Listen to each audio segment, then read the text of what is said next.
Magkakatrabaho sina Coco Martin at Vong Navarro para sa isang serye. Ayon sa aktor at direktor ay kakaiba ang konsepto ng bagong proyekto kumpara sa kanyang mga nagawa na noon.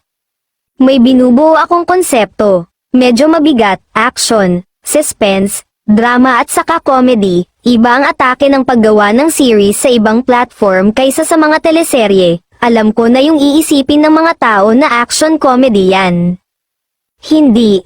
Iibahin ko, iba ang karakter ni Vong, iba ang istorya, ito mas madugo, mas brutal, mas sagad, dapat unexpected, dapat first episode pa lang mapakapit mo na agad yung mga viewers, kaya sabi ko, yung hindi ko nagagawa sa Batang Quiapo, dito sasagarin namin yan, pagbabahagi ni Coco sa ABS-CBN News.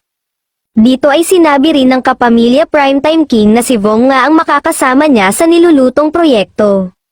May binubuo akong konsepto with Vong Navarro, medyo mabigat, action, suspense drama, at saka comedy, pero sabi ko kasi, iba ang atake ng paggawa ng series, sa ibang platform kesa sa mga teleserye, say ni Coco.